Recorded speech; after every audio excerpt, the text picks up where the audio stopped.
Hello dear students, welcome back to your channel target Gurukul. आज हम इस वीडियो में यूनिट 5 जो कि है आपके पास रिकैपिटुलेशंस ऑफ ऑर्गेनिक केमिस्ट्री के एमसीक्यू को प्रैक्टिस करने वाले हैं। जैसा कि आपको पता होगा हमारी सीरीज चल रही है और इस सीरीज में हमने यूनिट 1 से यूनिट 4 तक के सारे एमसीक्यूज प्रैक्टिस कराए हैं। तो आपने अगर उन वीडियोज़ को नहीं देखा तो आप जाके देख भी सकते हो। और यहाँ पे हम यूनिट 5 के एमसीक्यूज को डिस्कस करेंगे। और इस वीडियो को देखने से पहले आप मेरे पढ़ाए हुए नोट्स को एक बार गो थ्रू कर लेना ताकि आपको क्वेश्चन सॉल्व करने में इजी लगे, ठीक है। वरना कॉन्सेप्ट नहीं अगर क्लियर होगा तो फिर आपको क्वेश्चन समझ में नहीं आएंगे, ठीक है। तो चलिए स्टार्ट करते हैं बिना कुछ देरी किए। देखिए इसमें आपके पास पहला क्वेश्चन है। पहला क्वेश्चन क्या है कि विच of the following is an electrophile. इसमें से कौन सा इलेक्ट्रोफाइल है, ठीक है। AlCl4 minus NH3 BCl3 CS3 OH, ठीक है। तो इलेक्ट्रोफाइल बेसिकली ये जो आपके इलेक्ट्रोफाइल है ये क्या होते हैं, कैसे स्पीसीज होते हैं, यानी कि जो आपके पास इलेक्ट्रॉन लविंग स्पीसीज होते हैं। कैसे स्पीसीज होते हैं, इलेक्ट्रॉन लविंग स्पीसीज, ठीक है। यानी कि इनको क्या चाहिए होगा, इनको इलेक्ट्रॉन्स चाहिए होंगे। अब कौन से एटम्स कौन से आपके मॉलिक्यूल्स इलेक्ट्रॉन्स लेंगे, तो जिनके पास इलेक्ट्रॉन्स की कमी होगी, यानी जो इलेक्ट्रॉन डेफिशिएंट होंगे, ठीक है। तो जो इलेक्ट्रॉन डेफिशिएंट होंगे वो आपके इलेक्ट्रोफाइल हो रहे होंगे। इलेक्ट्रॉन डेफिशिएंट यानी हम इनमें से देखें कि कौन इलेक्ट्रॉन डेफिशिएंट है, किसके पास इलेक्ट्रॉन की कमी। आपको पता है और यूनिट 2 में भी बॉन्डिंग थ्योरी से क्वेश्चन में भी सॉल्व करते हुए आपको पता चल ही गया होगा और ये कॉन्सेप्ट डिस्कस हो चुका कई बारी कि जो BCl3 है वो आपका कैसा कंपाउंड है, ये आपका इलेक्ट्रॉन डेफिशिएंट है। ये आपका इलेक्ट्रॉन डेफिशिएंट है। AlCl4 माइनस तो नहीं होगा, NH3 भी नहीं होगा और CS3OH भी नहीं होने वाला।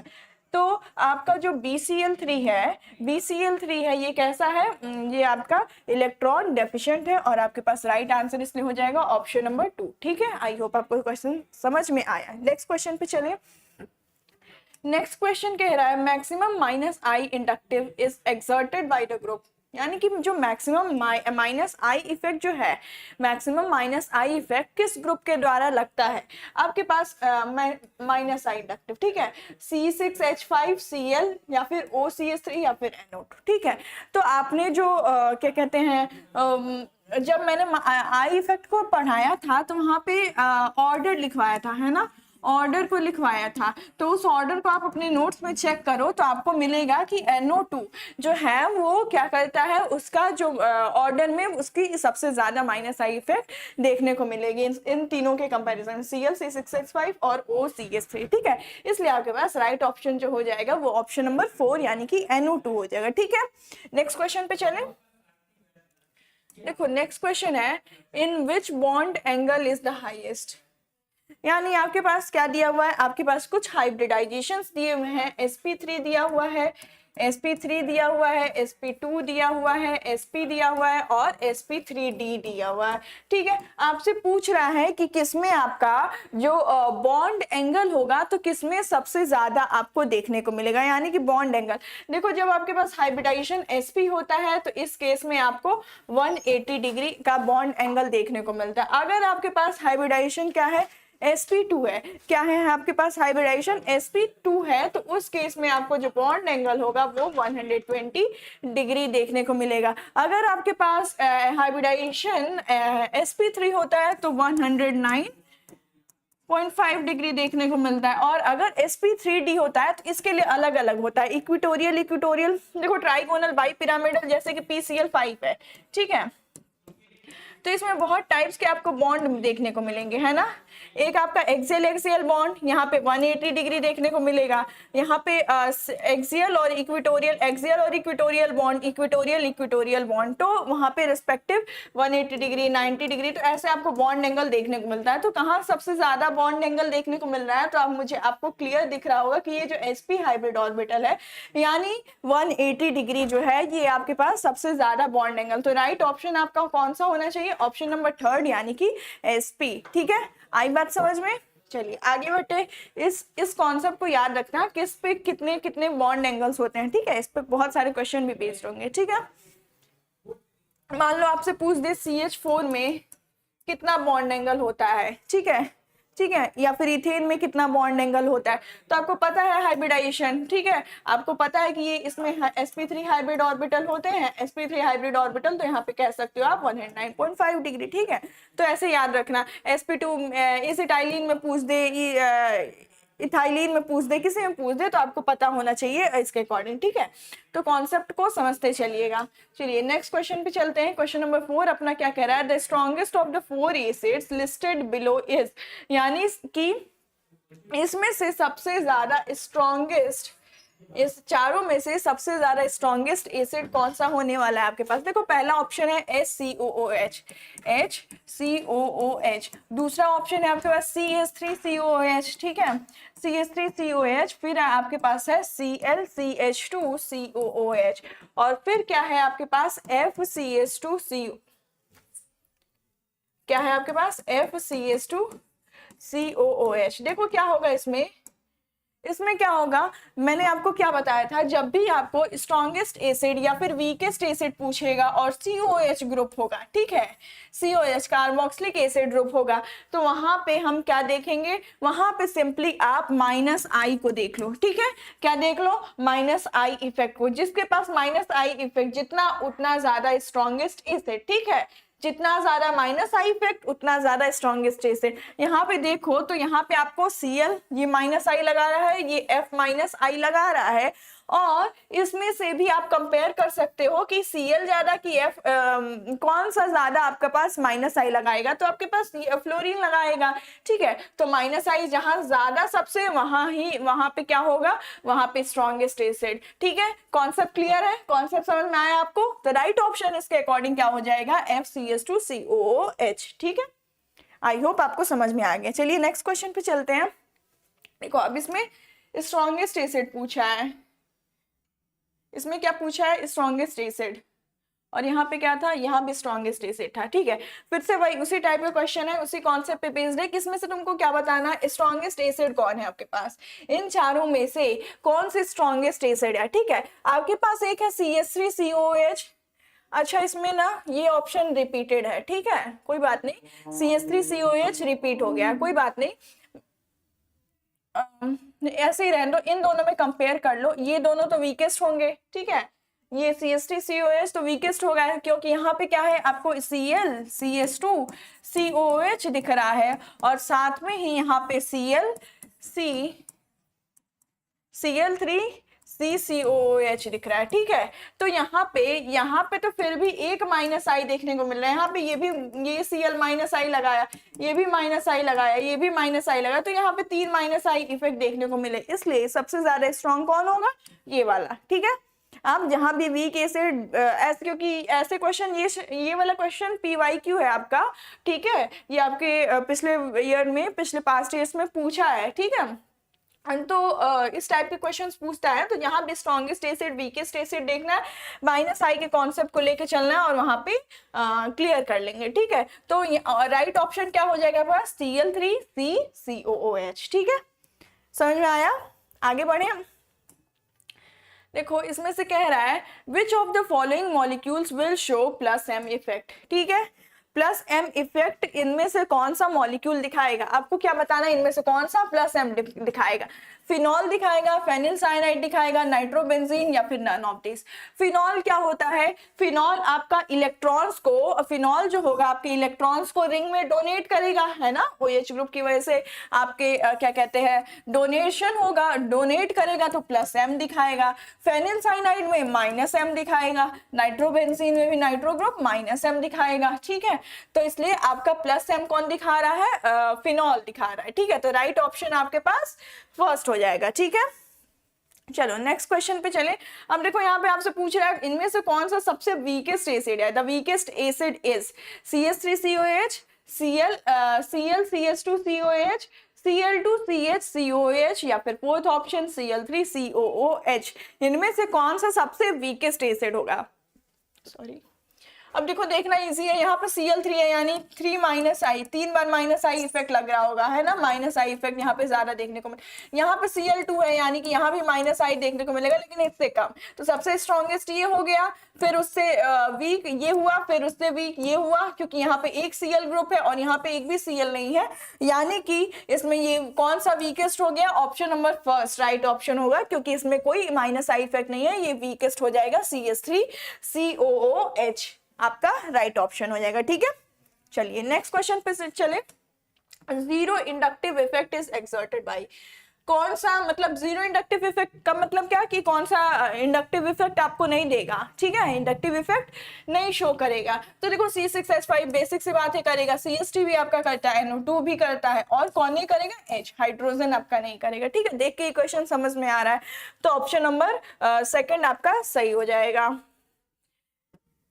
यहाँ पे देखो क्या कह रहा है क्वेश्चन, इन इथाइलिन, इथाइलिन में carbon atom exhibit the hybridization. आपके पास जो इथाइलिन है ना, इथाइलिन उसमें जो कार्बन एटम प्रेजेंट है वो कैसा क्या कहते हैं, हाइब्रिडाइजेशन आपका शो करने वाला, ये चीज आपको बतानी है। तो हाइब्रिडाइजेशन को कैलकुलेट करना मैंने यूनिट 2 का जो एमसीक्यू वाला लेक्चर है उसमें भी मैंने बताया है। ठीक है, एमसीक्यू वाला यूनिट 2 का लेक्चर 2 पार्ट्स में बनाया मैंने, क्योंकि उसमें क्वेश्चंस कुछ ज्यादा थे, तो 2 पार्ट्स में बनाया मैंने। तो उन दोनों पार्ट्स में डिस्कस किया है कि कहीं भी आपको किसी का भी हाइब्रिडाइजेशन कैलकुलेट करना, और स्पेशली जब आपके कार्बन कंपाउंड्स हो तो बहुत इजी हो जाता है, तो उस केस में आपको कैलकुलेट करना मैंने बताया। तो आपके पास देखो पहले इथाइलिन, इथाइलिन बोला है ना, तो C डबल बॉन्ड C, ये आपका इथाइलिन हो गया।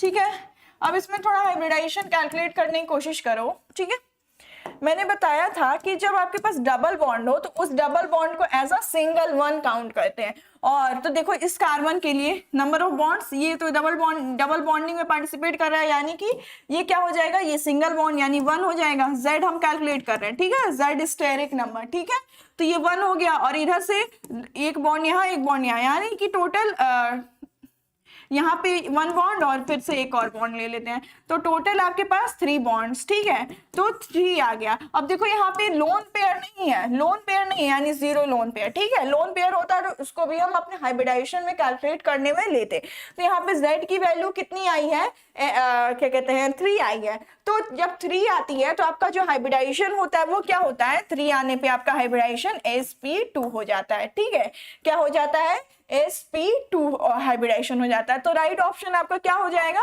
Option number 2। ठीक है, sp2 हाइब्रिडाइजेशन। ओके, समझ में आया कैसे कैलकुलेट किया। क्वेश्चन नंबर 10 को देखो, which of the following compound does not involve sp3 hybridization। इनमें से किनमें आपका sp3 हाइब्रिडाइजेशन नहीं होगा, does not involve sp3 hybridisation. ठीक है, NH3 में आप कैलकुलेट कर सकते हो। आप NH3 में स्ट्रक्चर देखो तो NH3 का स्ट्रक्चर ये होता है, लोन पेयर प्रेजेंट होते हैं। कितना Z कैलकुलेट करो, Z कितना आएगा, 1 2 3, 3 बॉन्ड पेयर है और लोन पेयर 1 है, यानी कि क्या हो जाएगा, 4 है। तो आपका हाइब्रिडाइजेशन क्या हो जाएगा, sp3 हाइब्रिड ऑर्बिटल हो गया। अगर हम बात करें H2O की, ठीक है, तो H2O का स्ट्रक्चर ड्रॉ करें, 2 लोन पेयर ऑफ इलेक्ट्रॉन, और ये H हो गया, ये भी H हो गया, यानी कि बॉन्ड पेयर आपके पास 2 आए हैं, बॉन्ड पेयर 2 आए हैं, और तो ये आपके पास लोन पेयर 2 हो गया और बॉन्ड पेयर भी 2 है। ठीक है, तो टोटल आपके पास 4 हो गया, यानी कि ये भी कितना हो गया, sp3 हाइब्रिडाइज्ड हो गया। ठीक है, अब C6H6 को देखो, C6H6 का स्ट्रक्चर ये हो गया। ठीक है, हर जगह क्या है, आपके पास एक एक हाइड्रोजन जुड़ा हुआ है। ठीक है, तो इसमें देखने की कोशिश करो, तो इसमें इस कार्बन को लो। ठीक है, किसी भी कार्बन पे लेंगे तो सेम ही आना है। यहाँ देखो एक बॉन्ड यहाँ बना है, एक बॉन्ड कार्बन, डबल बॉन्ड बन रहा है उसको हम सिंगल काउंट करते हैं, डबल या ट्रिपल बॉन्ड होता है तो सिंगल काउंट करते हैं। ठीक है, तो एक बॉन्ड यहाँ बन रहा है और ये डबल बॉन्ड, यानी इसको एक लेंगे और ये एक सिंगल, तो 1 2 3, यानी कि Z की वैल्यू कितने बॉन्ड पेयर साइज में दिख गया आपको, 3, एक यहाँ पे एक यहाँ एक ये, तो 3 हो गया। तो 3 के अकॉर्डिंग आपका क्या होता है, ये sp3 नहीं होगा, यहाँ पे आपका sp2 हो जाएगा। ठीक है, और CH4 में भी क्या होता है, CH4 में C जो है आपका सी जो है ये 4 बॉन्ड्स बना रहा है, तो ये 4 बॉन्ड बना रहा है, तो इसकी जेड की वैल्यू कितने बॉन्ड पेयर है यहाँ पे, तो ये 4 हो जाएगा, यानी कि आपका sp3 हाइब्रिडाइजेशन आ जाएगा। तो कहाँ पे आपका sp3 हाइब्रिडाइजेशन कहाँ पे नहीं आया है, तो आपको इस C6H6 में देखने को मिल रहा है, ठीक है। तो राइट ऑप्शन C6H6 हो जाएगा, ठीक है। चलो नेक्स्ट क्वेश्चन पे चलते हैं। नेक्स्ट क्वेश्चन कह रहा है कि विच of the following carbon carbon bonds is shortest in length, कौन सा आपके पास इनमें से कार्बन कार्बन बॉन्ड शॉर्टेस्ट होता है, ठीक है। देखो अगर बॉन्ड शॉर्टेस्ट यानी कि बॉन्ड लेंथ की बात करें, अगर हम बॉन्ड लेंथ की बात करें तो सबसे ज्यादा स्ट्रॉन्गेस्ट होता है ना वो आपका ट्रिपल बॉन्ड होता है, ठीक है। फिर आपके पास डबल बॉन्ड, फिर आपके पास सिंगल बॉन्ड, ठीक है। तो जब ये स्ट्रॉन्ग बॉन्ड होगा तो इसका जो लेंथ होगा वो सबसे छोटा होगा, ठीक है। तो ये क्या हो जाएगा, इसका लेंथ आपका सबसे छोटा होगा, यानी कि ट्रिपल बॉन्ड का बॉन्ड लेंथ सबसे छोटा, फिर डबल बॉन्ड, फिर सिंगल बॉन्ड का बॉन्ड लेंथ ज्यादा होता है, ठीक है। तो यहाँ पे ऑप्शन में देखो तो यहाँ पे एक सिंगल बॉन्ड है, यहाँ पे यहाँ पे एक सिंगल बॉन्ड और एक ट्रिपल बॉन्ड, तो यहाँ पे ही सिर्फ ट्रिपल बॉन्ड है, तो ये आपका राइट ऑप्शन हो जाएगा, ठीक है। यहाँ पे डबल बॉन्ड है, डबल बॉन्ड इससे छोटा होता है, कार्बन शॉर्टेस्ट पूछा है तो आपका ट्रिपल बॉन्ड हो जाएगा, ठीक है। चलिए नेक्स्ट क्वेश्चन पे चलते हैं। Which one of the following compound has intermolecular hydrogen bonding, इनमें से किन कंपाउंड के पास इंटरमोलिकुलर हाइड्रोजन बॉन्डिंग होगी। देखो ये क्या है, C2H5OH, ठीक है, C2H5OH। हाइड्रोजन बॉन्डिंग क्या होती है, हाइड्रोजन और हाइड्रोजन के बीच में क्या हो जाता है, बॉन्ड बन जाता है। फिर जब देखो C2H5OH है और जब आपके पास दूसरा C2H5OH आएगा तो ऐसे जो बॉन्डिंग बनेगी वो आपके पास इंटरमोलिकुलर हाइड्रोजन बॉन्डिंग होती है। और इंट्रामोलिकुलर क्या होता है, जब आपके सेम कंपाउंड में, इंट्रामोलिकुलर यानी कि जब आपके सेम कंपाउंड में ही आपके हाइड्रोजन हाइड्रोजन बॉन्ड बना ले तो वहां आपकी इंट्रामोलिकुलर होती है, ठीक है। तो ये C2H5OH क्या करेगा, हाइड्रोजन बॉन्डिंग के लिए ये OH जो है ये आपका क्या कहते हैं बॉन्डिंग में पार्टिसिपेट करेगा और हाइड्रोजन बॉन्डिंग बनाएगा अपने दूसरे C2H5OH के साथ, इसीलिए आपका जो राइट ऑप्शन हो जाएगा वो ऑप्शन नंबर 2 हो जाएगा, ठीक है। देखो which one of the following is a nucleophile, इसमें से न्यूक्लियोफाइल कौन सा है। न्यूक्लियो इलेक्ट्रोफाइल मतलब तो इलेक्ट्रॉन लविंग होता है, न्यूक्लियोफाइल मतलब क्या होता है, देखो इसको क्या हो रहा है भाई, न्यूक्लियोफाइल मतलब क्या होता है, न्यूक्लियोफाइल मतलब न्यूक्लियस लविंग, क्या होता है, न्यूक्लियस लविंग, न्यूक्लियस लविंग, ठीक है। न्यूक्लियस लविंग मतलब कि वो क्या लेना पसंद करेगा, H को लेना पसंद करेगा, ठीक है। न्यूक्लियस के टर्म में बात करें तो H को लेना पसंद करेगा, न्यूक्लियस कैसे लेगा भाई, तो H को लेना पसंद करेगा। तो यहाँ पे न्यूक्लियोफाइल कौन सा हो जाएगा आपके पास, H2, ये सब तो इलेक्ट्रोफाइल लिख रहे हैं, इलेक्ट्रॉन डेफिशिएंट, और ये हो जाएगा आपका इलेक्ट्रॉन एक्स्ट्रा है इसके पास, तो ये क्या हो जाएगा आपका Cn-, ठीक है। ये H के साथ रिएक्ट करेगा, बॉन्ड बनाएगा, HCN बना लेगा, तो ये आपके पास न्यूक्लियोफाइल हो जाएगा और राइट ऑप्शन इसलिए आपके पास Cn- हो जाएगा। Px, Py और Pz ऑर्बिटल्स को हम डीजेनरेट ऑर्बिटल्स कहते हैं एज दे हैव। देखो क्वेश्चन है कि दिख रहा है ना, हाँ, Px, Py and Pz orbitals, Px, Py and Pz orbitals are called degenerate orbitals as they have, उनके पास क्या होता है, उनके पास किन ऑर्बिटल्स को डीजेनरेट ऑर्बिटल्स कहते हैं। पहली बात तो इसको मैंने बताया था कहाँ पे, आपके पास यूनिट 1 में है ना, यूनिट 1 में जब हम डीजेनरेट ऑर्बिटल्स की बात कर रहे थे, एनर्जी लेवल डायग्राम की बात कर रहे थे, वहां पे डीजेनरेट ऑर्बिटल्स का कॉन्सेप्ट बताया था मैंने, हाइड्रोजन के एनर्जी लेवल डायग्राम को एक्सप्लेन किया था तो बताया था। तो जब आपके पास जो ऑर्बिटल्स हो उनका जो एनर्जी लेवल सेम हो तो हम वहां पे क्या कहते हैं, डीजेनरेट ऑर्बिटल्स, ठीक है। डीजेनरेट ऑर्बिटल्स क्या होते हैं, एनर्जी सेम हो, जिन ऑर्बिटल्स की एनर्जी सेम हो वैसे ऑर्बिटल्स को हम डीजेनरेट ऑर्बिटल्स कहते हैं। तो Px, Py, Pz orbitals are called degenerate orbitals. तो जो आपके Px होते हैं, Py होते हैं, जब एनर्जी लेवल डायग्राम बना रहे थे तो हम Px, Py और Pz को साथ ले रहे थे, है ना। क्यों ले रहे थे, क्योंकि जो एनर्जी थी Px, Py, Pz की वो सेम थी, तो इसीलिए इनको हम क्या कहते हैं, डीजेनरेट। तो यहाँ पे देखो equal energy, same orientation in space, same size, none of this, तो इक्वल एनर्जी होती है, इसीलिए इनको डीजेनरेट ऑर्बिटल्स कहते हैं, ठीक है, समझ में आया। नेक्स्ट क्वेश्चन पे चले। The lateral overlapping of atomic orbitals given देखो लेटरल ओवरलैपिंग होता है एटॉमिक ऑर्बिटल्स का, तो क्या बनता है, हेड ऑन हेड ओवरलैपिंग से सिग्मा बॉन्ड देखने को मिलता है। और लेटरल ओवरलैपिंग, जैसे हेड ऑन हेड ओवरलैपिंग क्या हुआ, ये आपका पी ऑर्बिटल है और यहाँ पे कौन जुड़ गया, आपके क्या कहते हैं एस ऑर्बिटल जुड़ गया, ये आपका पाई ऑर्बिटल है और ये आपका कौन जुड़ गया, आपका पाई पी, ये पी ऑर्बिटल है, ये पी ऑर्बिटल। तो ये को यहाँ पे ओवरलैपिंग ये लेटरल वाइज हुई है ना, लेटरल ओवरलैपिंग हुई है यहाँ पे, है ना। तो ऐसे ओवरलैपिंग से आपके यहाँ पे सिग्मा बॉन्ड देखने को मिलता है और लेटरल ओवरलैपिंग से पाई बॉन्ड का फॉर्मेशन होता है। तो lateral overlapping of atomic orbital gives a, given नहीं गिव्स अ, तो क्या देता है, सिग्मा बॉन्ड नहीं, pi bond, yes, sigma and pi नहीं। तो आपको क्या मिलता है लेटरल ओवरलैपिंग से, क्या कहते हैं, पाई बॉन्ड। ठीक है, समझ में आया। नेक्स्ट क्वेश्चन पे चलते हैं। हाइब्रिडाइजेशन इन एसिटाइलिन, आपका जो एसिटाइलिन है इसमें हाइब्रिडाइजेशन क्या होगा। अब आप लोग हाइब्रिडाइजेशन को कैलकुलेट करना समझ गया होगा, सीख गया होगा। तो हाइब्रिडाइजेशन कैलकुलेट करो, एसिटाइलिन में क्या है होती है हाइब्रिडाइजेशन। एसिटाइलिन की बात करो तो पहले स्ट्रक्चर इसका मेन है, ठीक है,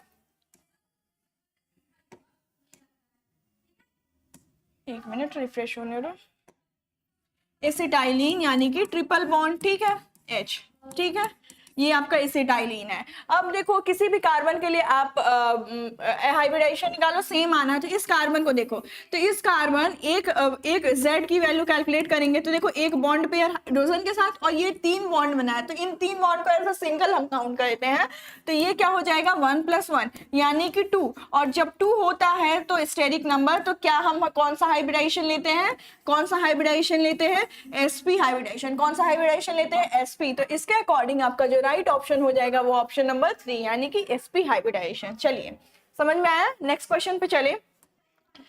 the angle between sp3 hybrid orbital is, ठीक है, इसको मैंने फर्स्ट या सेकंड क्वेश्चन में ही आया था कि सारे हाइब्रिडाइजेशन में कितने एंगल्स होते हैं उसको बताया था मैंने। तो जो sp हाइब्रिडाइजेशन होता है उसमें कितना होता है 109.5 डिग्री, फर्स्ट ऑप्शन हो जाएगा। ठीक है, ठीक। नेक्स्ट क्वेश्चन पे चले। Which of the following is not an example of sp hybridization? इनमें से कौन सा sp hybridization का एग्जाम्पल नहीं है। तो देखो इसमें से जो BCl2 है सब कैसा बनाते हैं, BCl2 मतलब कि सब 180 डिग्री फॉर्म करते हैं। ये 180 डिग्री फॉर्म करता है, sp हाइब्रिड में होता है। ये BS2 भी सिंपली आपका sp हाइब्रिड में, BF2 भी एक इलेक्ट्रॉन की शेयरिंग sp, लेकिन SnCl2 होता है। SnCl2 कैसे एग्जिस्ट करता है, ये Cl है और Sn। तो Sn के पास क्या होता है, आपका जो Sn होता है इसके पास लोन पेयर ऑफ इलेक्ट्रॉन्स होते हैं। क्या होते हैं, लोन पेयर ऑफ इलेक्ट्रॉन्स। और इन्हीं लोन पेयर, अब देखो एक बॉन्ड पेयर, 2 बॉन्ड पेयर और एक लोन पेयर, यानी Z की वैल्यू 3 आ गई। तो आपका sp हाइब्रिडाइजेशन होगा कि sp2 होगा, sp2 होगा। तो इनमें से किनमें के पास आपका sp हाइब्रिडाइजेशन नहीं है, तो SnCl2 के पास नहीं है। ठीक है, ये सब लीनियर मॉलिक्यूल्स होते हैं, BCl2, BS2, BF2। ठीक है, यूनिट 4 में आप पढ़े होगे तो आप अच्छे से जान रहे होगे। ठीक है, चलो नेक्स्ट क्वेश्चन पे चले। हाइब्रिडाइजेशन इन्वॉल्व्स, हाइब्रिडाइजेशन में क्या होता है, addition of an electron pair, mixing up of atomic orbitals, removal of an electron pair, separation of orbitals. ठीक है, एडिशन होता है इलेक्ट्रॉन पेयर का, नो मैम। सेपरेशन होता है ऑर्बिटल का, नो मैम। रिमूवल होता है इलेक्ट्रॉन पेयर का, no ma'am. Mixing up of atomic orbitals, ठीक है, s मिक्स हो रहा है p के साथ, तो मिक्सिंग होता है हाइब्रिडाइजेशन में। ठीक है, इसलिए राइट ऑप्शन हो जाएगा आपके पास option number 2, that is mixing up of orbitals. ठीक है, नेक्स्ट क्वेश्चन पे चलो। Which of the following will show dipole moment? इनमें से डाइपोल मोमेंट कौन शो करेगा। ठीक है, डाइपोल मोमेंट कौन शो करेगा इसमें से, CH4 नहीं। ठीक है, CH4 तो वैसे ही नहीं करेगा। CCl4 में क्या होगा ना, इसका जो डाइपोल मोमेंट होगा, जो न्यू नेट आएगा वो कैंसिल आउट हो जाएगा। देखो क्योंकि Cl आपके पास 4 है तो 2 को कैंसिल कर देगा और वहां पे जो न्यू नेट आता है वो आपका 0 आता है। ठीक है, CO2 में भी डाइपोल कैंसिल हो जाता है। ऐसे CO2 है तो यहाँ पे भी क्या हो रहा है, जो इतना इधर लग रहा है उतना इधर खींच रहा है। तो इधर मुझे कोई खींचे और इधर खींचे तो मेरी पोजीशन यही रहेगी। ठीक है, तो कार्बन पे जो नेट डाइपोल मोमेंट यानी न्यू नेट आता है ये भी 0 आता है। CCl3 में यहाँ पे क्या है, 3 क्लोरीन एटम है, तो 3 क्लोरीन के प्रेजेंट होने की वजह से यहाँ पे कुछ ना कुछ डाइपोल मोमेंट की वैल्यू आएगी ही आएगी, ठीक है। तो राइट ऑप्शन आपके पास क्या हो जाएगा, ऑप्शन नंबर 3 यानी कि CCHCl3, ठीक है, ठीक है, समझ में आ रहा है, आई होप आपको समझ में आ रहा होगा। नेक्स्ट क्वेश्चन पे चलें, विच of the following is a resonance effect, ये तो बहुत इजी होगा, कौन सा इनमें से रेजोनेंस इफेक्ट है, कौन सा रेजोनेंस इफेक्ट दिखाता है। देखो इंडक्टिव इफेक्ट में कुछ रेजोनेंस नहीं, किस इफेक्ट में मैंने रेजोनेंस के बारे में पहले प्रॉपर डिस्कस किया था, फिर आपको इफेक्ट एक्सप्लेन किया था, बताया था कि इस इफेक्ट में क्या इन्वॉल्व होता है, रेजोनेंस इफेक्ट। तो आपका था मीसोमेरिक इफेक्ट, जो मीसोमेरिक इफेक्ट होता है उसमें क्या इन्वॉल्व होता है, resonance effect, okay. Hyperconjugation involves the delocalization of, ठीक है। हाइपर कॉन्जुगेशन क्या होता है बच्चों, हाइपर कॉन्जुगेशन यानी कि कॉन्जुगेशन हमारे सिंगल बॉन्ड में है ना, जहां पे हम हमारे सिंगल बॉन्ड होने पर भी हम कॉन्जुगेशन दिखा देते हैं। जनरली हम क्या पढ़ते हैं कि कॉन्जुगेशन कहाँ होगा, जहाँ पे alternate double single double bond हो, ठीक है, तो ऐसे यहाँ पे कॉन्जुगेशन होगा। लेकिन हाइपर कॉन्जुगेशन एक स्पेशल केस है, यहाँ पे सिंगल बॉन्ड में भी हम कॉन्जुगेशन दिखाते हैं। तो इस सिंगल बॉन्ड में हमारा जो कॉन्जुगेशन होता है वो सिग्मा बॉन्ड की वजह से होता है, सिग्मा बॉन्ड की ब्रेकिंग की वजह से कॉन्जुगेशन देखने को मिलता है, उसको हम हाइपर कॉन्जुगेशन कहते हैं। तो हाइपर कॉन्जुगेशन में कौन सा ऑप्शन इन्वॉल्व होगा, देखो किसका डीलोकलाइजेशन होता है, सिग्मा बॉन्ड ऑर्बिटल्स का, राइट ऑप्शन होगा। पाई बॉन्ड ऑर्बिटल्स का नहीं होता है, both sigma and pi orbitals नहीं, नन ऑफ दी अबव नहीं, यानी कि फर्स्ट ऑप्शन यानी कि सिग्मा बॉन्ड ऑर्बिटल्स का आपका क्या देखने को मिलता है, डीलोकलाइजेशन देखने को मिलता है, इसलिए राइट ऑप्शन हो जाएगा आपके पास ऑप्शन नंबर 1, ठीक है। Coming to the next question, देखो क्या है, which of the following is a planar molecule, यानी कि इनमें से कौन सा मॉलिक्यूल प्लेनर होगा। प्लेनर कहने का मतलब है कि इसमें जो भी एटम्स इन्वॉल्व होंगे वो सेम प्लेन में लाई कर रहे होंगे, ठीक है।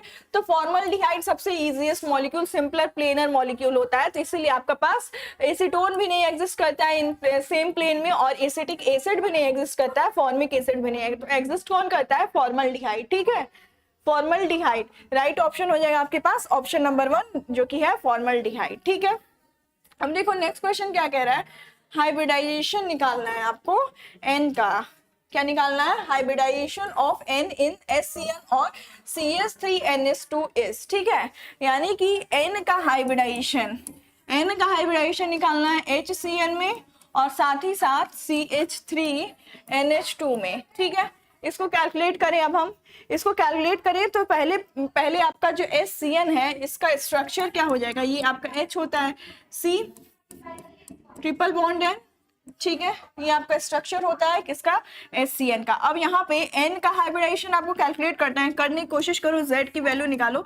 देखो एक बॉन्ड बना रहा है ना, एक बॉन्ड बना रहा है यानी 1, और बॉन्ड पेयर 1 हो गया और लोन पेयर 1 हो गया, ठीक है, 1 + 1 2, 1 + 1 2, यानी कि हाइब्रिडाइजेशन आपके पास sp आ गया, हाइब्रिडाइजेशन क्या आ गया, sp।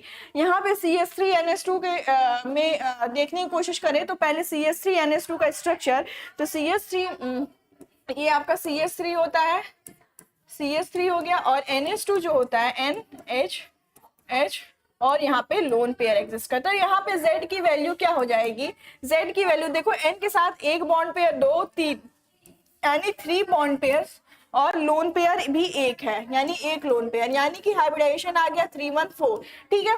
4 आने पे ये क्या हो जाएगा, sp3। जब आपकी वैल्यू Z की वैल्यू 4 आती है तो हाइब्रिडाइजेशन क्या होता है उस केस में, sp3 हाइब्रिडाइजेशन होता है। तो पहले के केस में HCl के केस में आपका sp आया और यहाँ पे आपका sp3 आया, तो राइट ऑप्शन क्या होगा, ये भी नहीं होगा, ये भी नहीं होगा, ये भी नहीं होगा, sp और sp3 यही आया ना, हाँ, तो राइट ऑप्शन आपके पास sp एंड sp3 हो जाएगा, ठीक है, ठीक है। यहाँ पे देखो the correct sequence of decreasing order of acidity, ठीक है, यानी कि एसिडिटी मतलब कि वीक एसिड स्ट्रॉन्ग एसिड कौन सी है। तो इसमें से देखने की कोशिश करो, आई इफेक्ट को देखते चलेंगे, ठीक है, करेक्ट ऑर्डर फाइंड करना है। यहाँ पे 3Cl है, ठीक है, 2Cl है, और यहाँ पे इसमें 1Cl है, ये तो सही जा रहा है ना एसिडिटी का ऑर्डर, ठीक है, इसमें क्योंकि यहाँ पे 3Cl ये सबसे ज्यादा एसिडिक होगा, फिर 2Cl यानी 2 माइनस आई यहाँ पे देखने को मिलेगा, ये उससे कम, फिर 1Cl, फिर CH3, ठीक है ये सही जा रहा है। यहाँ पे 3Cl है, यहाँ पे सिंगल Cl, यहाँ पे डबल Cl, तो यहाँ पे Cl3 है यानी 3 माइनस आई, और यहाँ पे 1Cl है यानी 1 माइनस आई, और यहाँ पे 2 माइनस आई, तो ये ऑप्शन क्या हो गया, ये ऑप्शन गलत हो गया। और यहाँ पे तो एकदम उल्टा किया है, यहाँ पे तो CH3 ये तो सबसे वीकेस्ट एसिड होता है, इसको तो सबसे स्ट्रॉन्गेस्ट एसिड दिखा दिया है भाई, तो ये तो पूरा उल्टा हो गया। यहाँ पे 3Cl इसको सबसे स्ट्रॉन्गेस्ट होना चाहिए, है ना ऐसा, तो ये भी गलत हो जाएगा। फिर यहाँ पे ये भी सबसे वीकेस्ट एसिड है, तो इसको स्ट्रॉन्गेस्ट दिखाया है, Cl3 गलत ऑप्शन दिखाया है, ठीक है, तो सबसे ये ऑप्शन यहाँ पे आना चाहिए, तो तब ये ऑप्शन सही होता, तो आपके पास राइट ऑप्शन फर्स्ट हो जाएगा, ठीक है, जितना माइनस आई उतना आपके पास एसिडिटी होती है, ठीक है, उतना स्ट्रॉन्ग एसिड उतनी एसिडिटी देखने को मिलेगी, ठीक है। अब देखो when the carbon atom is sp2 hybridized, carbon atom जो है आपका कैसा हाइब्रिडाइजेशन इन्वॉल्व है, sp2 हाइब्रिडाइजेशन है। जब आपका कार्बन एटम sp2 हाइब्रिडाइज्ड है, तो उस केस में ये कितने other when the carbon atom it is bonded to कितने अदर एटम्स, हाँ कितने अदर एटम्स के साथ ये बॉन्डिंग बनाएगा, कितने अदर, जब sp2 हाइब्रिडाइजेशन होता है तो 3 ऑर्बिटल्स इन्वॉल्व है, तो तीन किसी और एटम के साथ क्या करेगा, ये बॉन्डिंग बना रहा होगा, ठीक है, तो राइट ऑप्शन क्या हो जाएगा, थर्ड वाला, जो कि है 3 अदर एटम्स, ठीक है। नेक्स्ट क्वेश्चन पे चले, what is the bond angle between the hybrid orbitals in methane, methane यानी कि CH4 में आपका बॉन्ड एंगल क्या होगा, CH4 sp3 हाइब्रिडाइज्ड होता है, sp3 हाइब्रिडाइज्ड है यानी कि 109.5 डिग्री, ठीक है, ठीक है।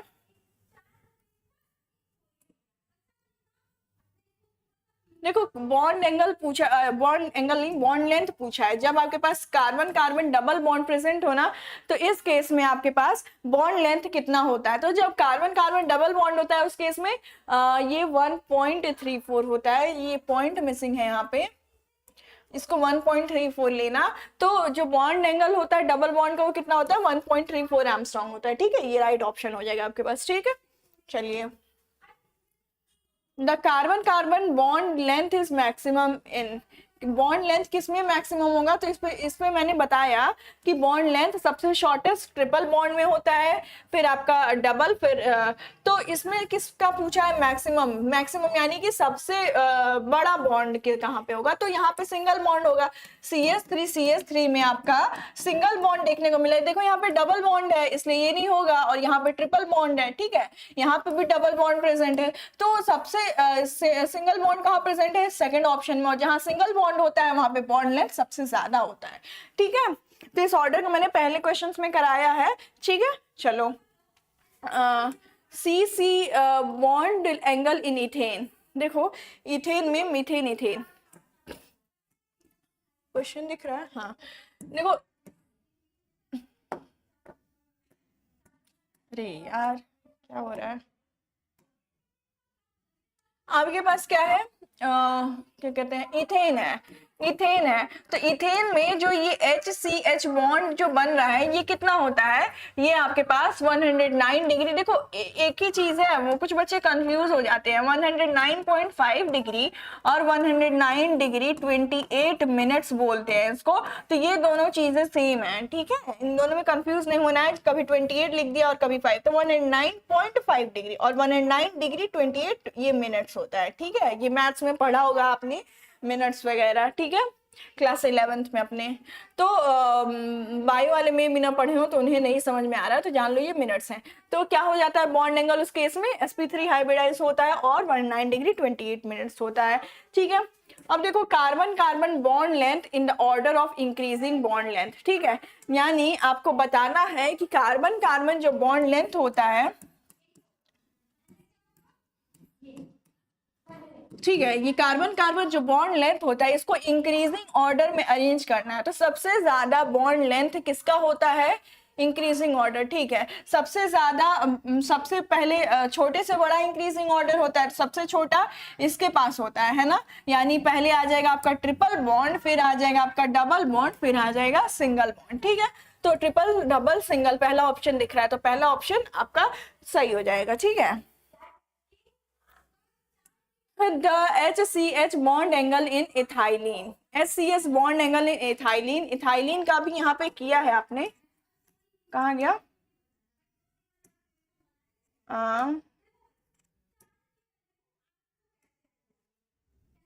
चलो छोड़ो, पीछे के क्वेश्चंस में था अभी इथाइलिन। तो इथाइलिन में बॉन्ड एंगल बेसिकली आपका कितना आता है, इथाइलिन में आपका बॉन्ड एंगल जो आता है वो 120 डिग्री होता है, sp2 हाइब्रिडाइज देखने को मिलता है, ठीक है। तो ये चीजें आपको पता है और कई बार हो भी चुका है ये चीज। विच स्टेटमेंट इज ट्रू, इनमें से कौन सा स्टेटमेंट ट्रू है, ठीक है। देखो स्टेटमेंट क्या है, resonance hybrids are inherently stable. क्या रेजोनेंस हाइब्रिड जो होती है वो इनस्टेबल होती है, नहीं, वो ज्यादा स्टेबल होती है, ठीक है। ये ऑप्शन क्या हो जाएगा, गलत हो जाएगा, ठीक है।